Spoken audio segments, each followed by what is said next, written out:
आप सभी को जय मसीह की। प्रभु आप सभी को बहुत आशीष दे, बहुत बड़ा है।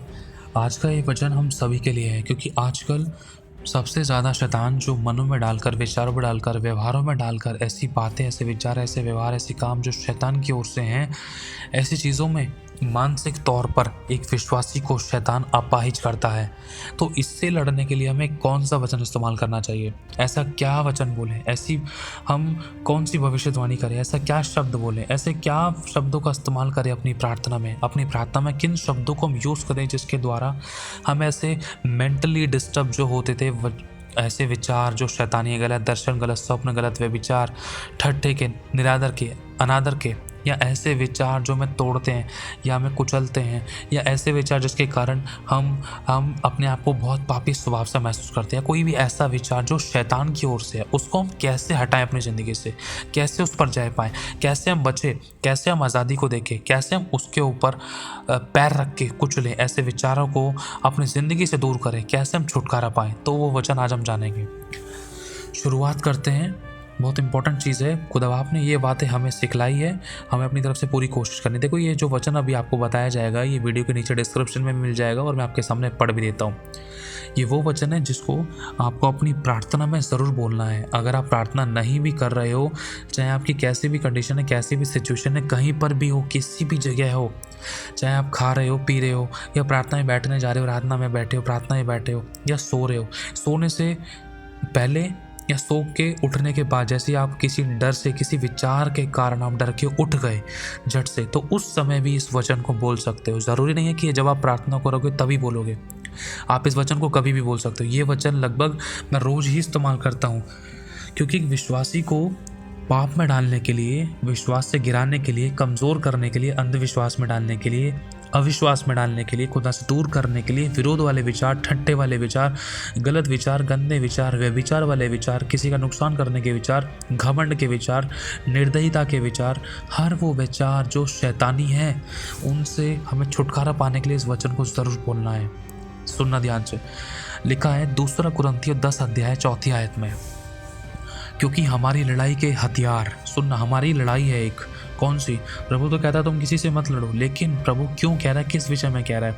प्रभु मनुष्यों से लड़ने के लिए नहीं कह रहा है, प्रभु आत्मिक युद्ध के विषय में कह रहा है। क्योंकि अगर हम इफिसियों 6 अध्याय पढ़ते हैं, इफिसियों 6 अध्याय में साफ लिखा है, हमारा मलयुद्ध अधिकार और प्रधानों, हाकिमों से है, जो उन अंधकार की शक्तियों से है जो आकाश में है। कौन से आकाश में? दूसरे आकाश में, जो इस संसार में लोगों को दिखाई नहीं देती, लेकिन उन अशुद्ध आत्माओं का प्रभाव लोगों पर होता है, विचारों के द्वारा, कामों के द्वारा, व्यवहारों के द्वारा, शब्दों के द्वारा, सोचों के द्वारा, तकलीफ़ों के द्वारा, रुकावटों के द्वारा, गड़बड़ियों के द्वारा, लड़ाई दंगे, मौत, एक्सीडेंट्स के द्वारा। ये हकीकत है।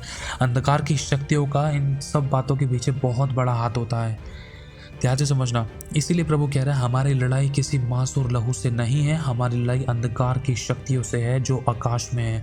तो इसलिए प्रभु कह रहा है 2 कुरिन्थियों 10 अध्याय 4 आयत में और 5 आयत में लिखा है, क्योंकि हमारी लड़ाई के हथियार शारीरिक नहीं है। हमें कोई हथियारों से नहीं लड़ना है, तलवार से या बंदूक से, गोली से, किसी भी चीज़ की ऐसी भौतिक धातु से नहीं लड़ना है। हमारी लड़ाई किसी मनुष्य से है ही नहीं। जो हमारा शत्रु है वो हमें दिखाई नहीं देता, लेकिन वो काम करता है। उसको मारने के लिए आत्मिक युद्ध के विषय में बता रहा है परमेश्वर हमें। तो क्योंकि लिखा है हमारा मलयुद्ध शारीरिक नहीं वरन आत्मिक है। लिखा है क्योंकि हमारी लड़ाई के हथियार भी आत्मिक हैं, शारीरिक नहीं है, परंतु गढ़ों को ढा देने के लिए। कौन सी गढ़? जो शैतान ने अपने झुंड बना रखे हैं, शैतान के जो भारी हैवी गढ़ हैं, शैतान जहाँ पर मीटिंग बिठाता है, दुष्ट आत्माएं जहाँ पर इकट्ठी होती हैं, मिलती हैं, जहाँ से दुष्ट आत्माओं को भेजा जाता है या जहाँ पर दुष्ट आत्माओं का वास है, उसे गढ़ कहते हैं। ध्यान रखना, क्योंकि हमारी लड़ाई के हथियार शारीरिक नहीं पर गढ़ों को ढा देने के लिए परमेश्वर के द्वारा सामर्थ्य हैं। किसके द्वारा? परमेश्वर के द्वारा सामर्थ्य हैं। कैसे? अब देखो, बहुत सारे अधिकार परमेश्वर ने आपको और मुझे बताए हैं। यशायाह 22:22 में पढ़ते हैं, तो हमें बांधने का अधिकार है, जो हम पृथ्वी पर बांधेंगे उस स्वर्ग में बन जाएगा, हमारे बांधने को कोई खोल ना सकेगा। और भी बहुत सारे वचन प्रभु ने हमें बताए हैं। लूका 10:19 में पढ़ सकते हैं, शत्रु की सारी सामर्थ पर हमें अधिकार है। मत्ती 18:18 में पढ़ सकते हैं, जो हम पृथ्वी पर बांधेंगे स्वर्ग में बन जाएगा, जो हम पृथ्वी पर खोलेंगे वो स्वर्ग में खुल जाएगा। और भी बहुत सारे वचन हैं। लेकिन इसके साथ साथ अगर हम विचारों में, सोचों में, दर्शनों में, सपनों में चलते फिरते हम आराधना पढ़ रहे हैं, प्रार्थना कर रहे हैं, घर में प्रार्थना कर रहे हैं, चर्च में बैठे हैं प्रार्थना कर रहे हैं, या हम प्रभु के साथ संगति करने की कोशिश कर रहे हैं, तो उस दौरान अगर कोई हमारे विचारों को धीरे धीरे भटकाता है, वो अशुद्ध आत्माओं का काम है।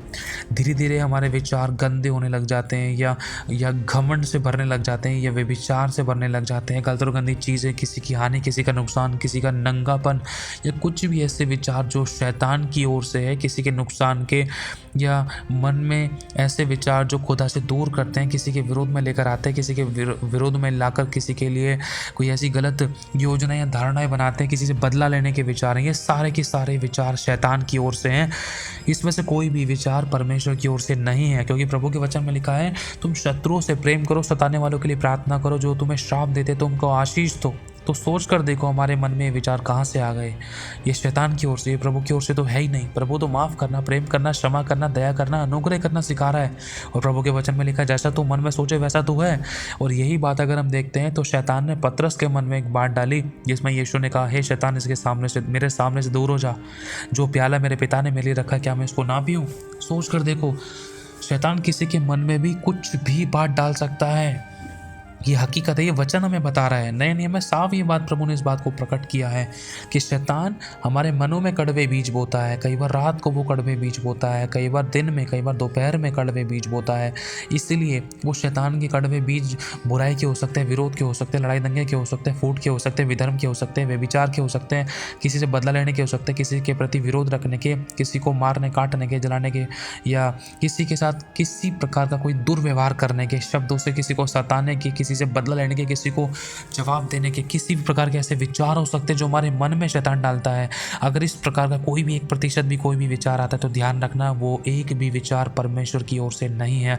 अगर खुदा आपकी जगह होता तो कभी भी वो ऐसे विचारों को एंटरटेन नहीं करता, कभी भी वो ऐसे विचारों को अपने मुंह से निकालकर किसी का दिल नहीं दुखाता, किसी के साथ दुर्व्यवहार नहीं करता, किसी के साथ गलत व्यवहार नहीं करता, किसी का दिल नहीं दुखाता और आज्ञा के विरुद्ध में जाकर काम नहीं करता। अगर खुदा आपकी जगह होता तो, अगर यीशु आपकी जगह होता तो ध्यान रखना, बहुत से विचार ऐसे होते हैं जो हमें हमारे विरोध में लेकर आते हैं। तो सोच कर देखो, वो विचार किसकी ओर से? वो प्रभु की ओर से नहीं है, वो शैतान की ओर से है, जो हमें पाप में डालते, जो हमें गिल्टी कॉन्शियस में लेके जाते। तू तो पापी है, देख तूने व्यभिचार कर दिया, खुदा तेरी नहीं सुनेगा, देख तूने ये कर दिया, तूने वो कर दिया, जा तू चर्च मत जा, अब देख पास्टर ऐसे कह रहा है, सेवक ऐसे करे, कलीसिया ऐसे करी, देखो तेरे बारे में, ये बारे में, उस बारे में, मम्मी ने कह दिया, पापा ने कह दिया, अब तो ये कर ले, अब तो वो कर ले, अरे अब मत करियो, ये मत करियो, वो मत करियो, यहाँ मत जाइए, वहाँ मत जाइए, देखो उसने ऐसे कह दिया ना, उससे बदला ले ले, उसके तो चांटा मार, या उससे तो बदला ले ले, या देख उसके साथ मत बैठ के कहा, वो तो ऐसा ही है, वो तो बोलती है ऐसी, वो तो बोलता है ऐसे। बहुत सारे ऐसे विचार जो खुदा की ओर से नहीं है, शैतान की ओर से हैं, ध्यान रखना। तो उन विचारों को हम अपनी ज़िंदगी से, अपने विचारों, सोचों से, अपने मन, दिलो दिमाग से दूर कैसे करें? छुटकारा पाने का एक वचन है हमारे पास, लिखा है 2 कुरिन्थियों 10 अध्याय 5वीं आयत में। इस वचन को ज़रूर अपनी प्रार्थना में बोला करो। आप जब भी आपको ज़रूरत पड़ रही है तुरंत प्रार्थना में बोलो। अगर आप कहीं आ रहे जा रहे हो, तुरंत आपके मन में लालच का या किसी का नुकसान करने का कोई, या किसी बहन बेटी भाई बंधों को देखने के द्वारा कोई गलत विचार आता है, या कोई ऐसा विचार आता है जिसमें किसी के साथ धोखा है, किसी का कुछ गलत करना है, तुरंत ये वचन तुरंत बोलना है आपको। लिखा है 2 कुरिन्थियों 10 अध्याय 5वीं आयत में, सो हम कल्पनाओं को, कल्पना का मतलब जो हम मन में कल्पना करते, क्रिएट करते, सोचते हैं, विचार करते हैं, हर प्रकार की ऐसी कल्पना जो भविष्य के, ये प्रेजेंट के विषय में है, ये जो पास्ट में हो चुका है, ध्यान रखना। और हर एक ऐसी ऊंची बात जो शैतानी है, जो हमें खुदा से दूर करती है, या हमें घमंड में लेके जाती है, या सामने वाले व्यक्ति को नीचा दिखाती है, अपने आप को ऊंचा उठाने वाली ऐसी बात जो शैतानी है। प्रभु तो कहता है दीन बनो, प्रभु कहता है तो माफ़ करो, प्रभु कहता है झुक जाओ, प्रभु कहता है क्षमा करो, प्रभु कहता है नम्र बनो। लेकिन हर एक ऐसी ऊंची बात जो शैतान की ओर से है, जो परमेश्वर की पहचान के विरोध में है, उसकी आज्ञा के, उसके ज्ञान के, उसके वचन के विरोध में है, आपके मन विचारों को जो खराब करती है, आपको जो पाप में डालती है, ऐसे पर जो परमेश्वर की पहचान के विरोध में है, जो मसीह के विरोध में है, जो मेरे मन में आना ही नहीं चाहिए ऐसे विचार, लेकिन फिर भी आते हैं, ऐसी अशुद्ध आत्मा ऐसे विचारों को खंडन करने का मतलब है तोड़ देना, जला देना, ख़त्म कर देना, नष्ट कर देना, बेकार कर देना, खराब कर देना। या कैंसिल कर देना, ध्यान रखना।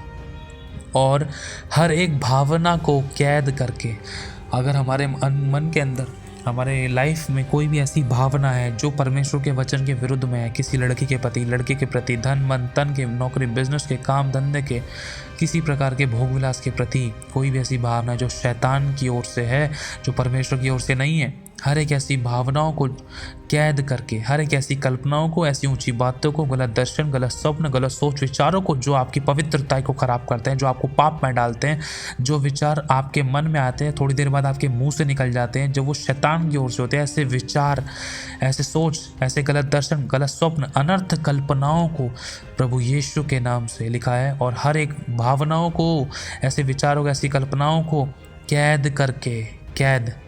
कैद करके मसीह का आज्ञाकारी बना देते हैं, खंडन करते हैं और मसीह का आज्ञाकारी बना देते हैं। तुरंत आपको एक बात बोलनी है, तुरंत आपको ये वचन बोलना है, सुनना ध्यान से। मान लो अब कोई ऐसा विचार था जो मुझे पाप में डालने वाला था, तो तुरंत मुझे ये प्रार्थना करनी है, प्रभु यीशु तेरे नाम से हर एक ऐसे विचार, गलत दर्शन, गलत स्वप्न, गलत सोच, गलत विचार, अनर्थ कल्पना है जो प्रभु तेरी ओर से नहीं, जो शैतान की ओर से, जो मेरी पवित्रता को खराब करती है या जो मुझे गिराती है, ऐसे विचारों को यीशु नासरी के नाम से मैं खंडन करता हूँ, मैं बांध कर नष्ट करता हूँ और मसीह का आज्ञाकारी बनाता हूँ। मेरे अंदर मसीह का मन है, यीशु के लहू से मेरे मन को धोता हूँ और मैं इस प्रार्थना को प्रभु यीशु के नाम से मांगता हूँ, आमीन। बस आपको एक छोटी सी प्रार्थना करनी है और आपने डिलीवरेंस को देखोगे। ध्यान रखना, ये आपको बार बार करना होगा। शैतान एक बार नहीं, 2 बार नहीं, 3 बार नहीं, वो कोशिश करता रहेगा। ध्यान रखना, जब तक शैतान को ये क्लियर ना हो जाए, अरे ये तो हर बार ही इस विचार को अपने मन दिमाग से निकाल रहा है, इस पाप के वे विचार को कभी अपने शारीरिक देह पर पूरा नहीं होने दे रहा है या किसी और के ऊपर पूरा नहीं होने दे रहा है। इस विचार को जैसे ही मैं इसके दिमाग में डालता हूँ, तुरंत इस विचार को ये बांध देता है, खंडन कर देता है, कैंसिल कर देता है, नष्ट कर देता है। तो अब रहने दो, छोड़ दो, अब तो ये सीख गया है, अब तो ये हथियार चलाना सीख गया, छोड़ दो उसको, किसी और को पकड़ते हैं। समझना इस बात को, आप छुटकारा पा जाओगे। ये तरीका है। हालेलुया। मैं फिर से पढ़ देता हूँ, 2 कुरिन्थियों 10वां अध्याय 4 और 5वीं आयत में, क्योंकि हमारी लड़ाई के हथियार शारीरिक नहीं पर गढ़ों को ढा देने के लिए परमेश्वर के द्वारा सामर्थ्य हैं।